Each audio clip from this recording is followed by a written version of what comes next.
बिस्मिल्लाहिर्रहमानिर्रहीम अस्सलामुअलैकुम स्टूडेंट आज हम क्लास 10 की फ़िज़िक्स बुक जो कि नेशनल बुक फाउंडेशन की बुक है इसका unit 10 heat capacity and modes of heat transfers का एक दूसरा article which is 10.1.1 uses of large specific heat को समझेंगे।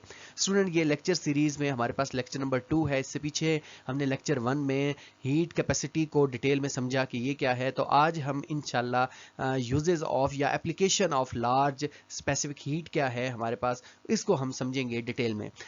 स्टूडेंट आमतौर पर बच्चे इस तरह करते हैं कि वो इसका कॉन्सेप्ट नहीं लेते और जिसका अल्टीमेटली नुकसान ये होता है कि वो पेपर में अगर एसएलओ बेस्ड क्वेश्चन आता है तो वो इसको अटेम्प्ट नहीं कर पाते, जस्ट वो याद कर लेते हैं। तो आपने इसका डिटेल कॉन्सेप्ट लेना है तो then you will able to answer the questions कि जो आपके एग्जाम में पूछे जाते हैं। तो चल के देखते हैं कि क्या हमारे पास एप्लीकेशन है लार्ज स्पेसिफिक हीट की। स्टूडेंट जो पहली एप्लीकेशन है हमारे पास जो आपकी बुक में दी गई है वो ये है कि temperature variation in land and coastal areas.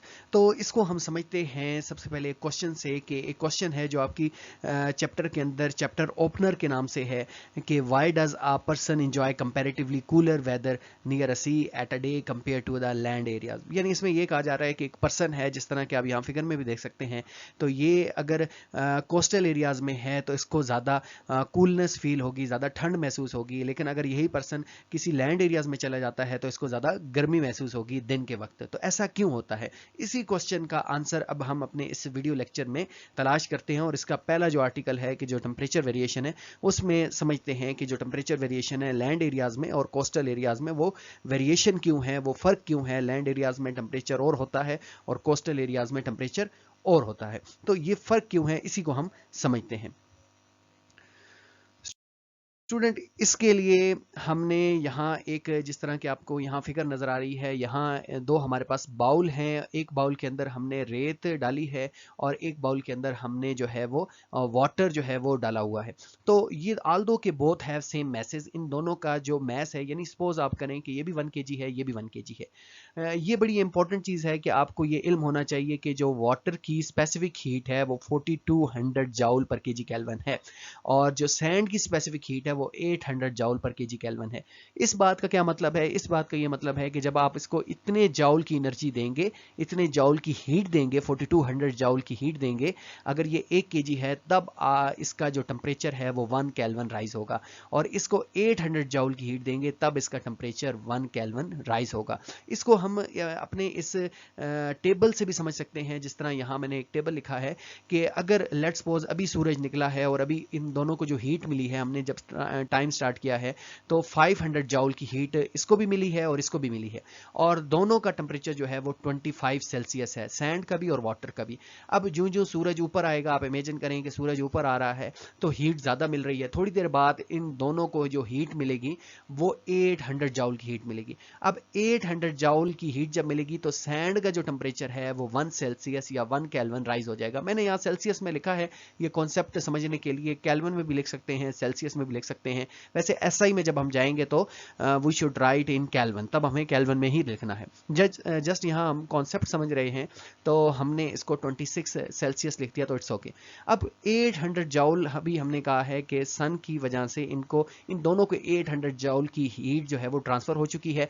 तो जो ही सैंड को 800 जाउल की हीट ट्रांसफर होगी तो इसका जो टेम्परेचर है वो 1 सेल्सियस राइज हो जाएगा। दैट मीन इसका टेम्परेचर 26 सेल्सियस हो जाएगा। लेकिन वाटर को टेम्परेचर राइज करने के लिए हमें कितनी हीट देनी होगी, 4200 जाउल, तब जाकर इसका टेम्परेचर इतना राइज होगा। तो अब आप देखें कि नेक्स्ट मजीद जब आप सपोज करें कि मजीद सूरज ऊपर आया और इसको 1600 जाउल हीट इन दोनों को मिली, लेकिन अब जो है वो सैंड का टेम्परेचर 27 हो गया क्योंकि 800 पर इसका 1 सेल्सियस राइज होता है तो 1600 पे कितना राइज होगा, 2 सेल्सियस राइज हो जाएगा तो 27 सेल्सियस हो जाएगा। लेकिन still water have 25 degree Celsius, क्योंकि 1600 जाउल से वाटर का टेम्परेचर राइज नहीं होगा because it has large specific heat value. Next देखें, इसी तरह चलते जाएं, 2400 होगा तो इसका टेम्परेचर जो है वो 28 सेल्सियस हो जाएगा, लेकिन वाटर का स्टिल 25 होगा। अल्टीमेटली जब आप देखेंगे कि सन की जो हीट आ रही है वो 4200 जाउल हीट दोनों को ट्रांसफ़र हो जाएगी, तब तक सैंड का टेम्परेचर जो है वो 30 सेल्सियस हो जाएगा, लेकिन तब जाकर कहीं जो है वाटर का टेम्परेचर 1 सेल्सियस बढ़ेगा। तो इसका मतलब ये है कि वाटर को इतनी ज़्यादा हीट चाहिए अपने 1 सेल्सियस टेम्परेचर को इंक्रीज करने के लिए, तब तक सैंड अपना 5 टाइम ज़्यादा टेम्परेचर को इंक्रीज कर चुका होगा। तो इसका मतलब आसान लफ्ज़ों में ये हुआ कि वाटर जो है वो स्लो हीट होगा, यानी इसका टेम्परेचर स्लो चेंज होगा, और इस सैंड का टेम्परेचर जो है वो जल्दी चेंज हो जाएगा। यानी इसमें जो वेरिएशन आएगी टेम्परेचर में वो स्मॉल होगी, और सैंड में जो वेरिएशन आएगी टेम्परेचर की वो क्या होगी, लार्ज होगी। इसको हम मजीद समझते हैं अपनी एक्सप्लेनेशन से टेम्परेचर वेरिएशन को लैंड और कोस्टल एरियाज में। स्टूडेंट, अब हम एक्सप्लेनेशन को समझते हैं। इससे पहले जैसे कि अभी हमने देखा कि वाटर की जो स्पेसिफिक हीट है वो बहुत ज़्यादा लार्ज है, जिसकी वजह से उसमें जो वेरिएशन आएगी वो बहुत ज़्यादा स्मॉल आएगी, यानी टेम्परेचर में जो वेरिएशन आएगी वो बहुत कम होगी। और इसके साथ जो जब हमने सैंड का देखा तो सैंड में जो टेम्परेचर की वेरिएशन थी वो बहुत ज़्यादा थी, क्योंकि उसकी स्पेसिफिक हीट कम थी। अब यूँ समझ लें कि स्पेसिफिक हीट का टेम्परेचर वेरिएशन के साथ इन्वर्स रिलेशन है। तो इसको अभी हम यहाँ लिख लेते हैं कि specific heat of dry soil is smaller than water। ये अभी हमने बात समझी कि ड्राई सॉइल होगी तो उसका जो स्पेसिफिक हीट है वो वाटर से कम होगी। It is about 5 times smaller than that water. अभी आपने देखा भी सही कि जब वाटर का 1 सेल्सियस राइज हो रहा था उस टाइम पे जो सैंड थी उसका टेम्परेचर 5 टाइम्स ज़्यादा इंक्रीज हो रहा था। That is why land area quickly heat ups and in summer and temperature rises from 45 to 50 Celsius. यानी ये समर के अंदर, गर्मियों के अंदर जो लैंड होती है, लैंड एरियाज होते हैं वो क्विकली हीट अप हो जाते हैं, और इसी तरीके से क्विकली जो है वो कूल्स डाउन भी हो जाते हैं। इसके बरअक्स अगर आप कोस्टल एरियाज की बात करें तो उसमें टेम्परेचर वेरिएशन बहुत ज़्यादा स्मॉल है। इसका रीज़न क्या है? इसका रीज़न ही ये है कि वाटर की जो स्पेसिफिक हीट होती है वो बहुत ज़्यादा होती है, जिसकी वजह से उसमें टेम्परेचर वेरिएशन मीन चेंज आना टेम्परेचर में, वो बहुत ज़्यादा कम होता है। यानी आपने इसमें क्या इंपॉर्टेंट चीज़ समझी? इसमें इंपॉर्टेंट चीज़ ये समझी कि this phenomena keeps the temperature moderate between summer and winter in the coastal areas. ये फिनोमेना की वजह से टेम्परेचर जो है वो एक जैसा रहता है कोस्टल एरियाज में गर्मियों और सर्दियों में। यानी वहाँ गर्मियों में ना ज़्यादा गर्मी पड़ती है, सर्दियों में ना ज़्यादा सर्दी पड़ती है, because of large specific heat of water. Next हम मूव करते हैं अपने बी पॉइंट की तरफ। स्टूडेंट, जो बी पॉइंट है वो ये है, maintaining stability of ocean and lake temperature. अब ये भी हमारे पास है कि जो ओशियन है या लेक है इसका टेम्परेचर भी मेंटेन रहता है, मेंटेन और स्टेबल रहता है। दैट मीन उसमें ज़्यादा वेरिएशन नहीं आती due to high heat capacity of water, जिसकी वजह से जो एक्वेटिक लाइफ है वो सस्टेन रहती है, वो उसके लिए इन्वायरमेंट सूटेबल होता है। और ये बड़ी एक इंपॉर्टेंट चीज़ है कि जो हमारे पास एक्वेटिक लाइफ है उसके लिए इन्वायरमेंट सूटेबल हो। यही आपने इसके अंदर बातें लिखनी है कि temperature variation in lakes and ocean is so small due to high specific heat of water. This provides suitable environment for aquatic life. Next move करते हैं सी पॉइंट की तरफ। सी पॉइंट है कि ह्यूमन बॉडी टेम्परेचर रेगुलेशन, कि इंसानी जो जिस्म है इसका टेम्परेचर रेगुलेट होता है, और इसका टेम्परेचर इस वजह से रेगुलेट होता है क्योंकि आपको पता है कि जो इंसानी बॉडी है इसमें मोर देन 60% वो वाटर है, और वाटर की हाई कैपेसिटी होने की वजह से, हाई स्पेसिफिक हीट कैपेसिटी होने की वजह से ये बॉडी के टेम्परेचर को मेनटेन रखता है, जिसकी वजह से हमारी बॉडी का ऑप्टिमम टेम्परेचर 37 सेल्सियस होता है। अगर टेम्परेचर ज़्यादा होगा तो फिर क्या होगा कि सेल जो है वो बॉडी के सेल्स ब्रेक होंगे। तो ये बड़ा इंपॉर्टेंट है कि पानी ज़्यादा होने की वजह से हमारी बॉडी का टेम्परेचर मॉडरेट रहता है, चेंज नहीं होता। नेक्स्ट मूव करते हैं डी पॉइंट की तरफ।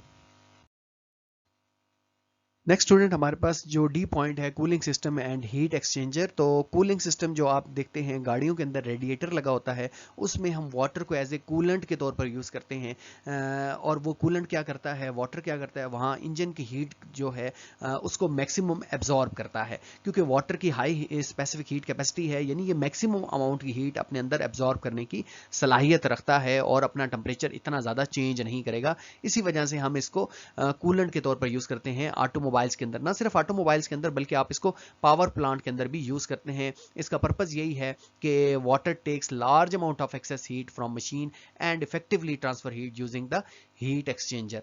नेक्स्ट मूव करते हैं ई पॉइंट की तरफ। नेक्स्ट स्टूडेंट जो हमारे पास ई है, इसका पॉइंट वो ये है कुकिंग प्रोसेसेस के अंदर। तो कुकिंग प्रोसेसेस के अंदर भी water is a good for cooking because it has high specific heat और it heats up slowly and distribute heat evenly. ये स्लोली हीट अप करता है इसकी लार्ज स्पेसिफिक हीट होने की वजह से। ये बड़ी इंपॉर्टेंट एक बात है कि स्पेसिफिक हीट ज़्यादा होगी तो ये स्लोली क्या करेगा, हीट अप करेगा किस चीज़ को, उस सब्सटेंस को जिसको आपने वाटर के अंदर डाला हुआ है, उसका टेम्परेचर भी उतना ही होगा जितना वाटर का टेम्परेचर है। अगर आप पानी के बगैर किसी चीज़ को गलाएंगे, किसी चीज़ को पकाएंगे, तो वो उसका टेम्परेचर जो है वो ज़्यादा राइज हो जाएगा, यकदम से ज़्यादा राइज हो जाएगा, जिसकी वजह से वो सही से, जिसे आप कहते हैं कि सही से गलेगी नहीं, सही से बनेगी नहीं। तो वाटर क्या करेगा कि उसको स्लोली हीट अप करेगा और ये हीट को डिस्ट्रीब्यूट करता है, डिस्ट्रीब्यूट भी इवनली करता है, यानी डिस्ट्रीब्यूशन इसकी जो है वो इवनली होती है। It ensure food cooking without burning, ये हमारी हेल्प करता है कि फूड जले नहीं और वो इजी से कुक हो जाए। तो इसके साथ इंशाल्लाह मिलेंगे न्यू वीडियो लेक्चर के साथ। अपना बहुत ख्याल रखिएगा, तब तक के लिए अल्लाह हाफिज़।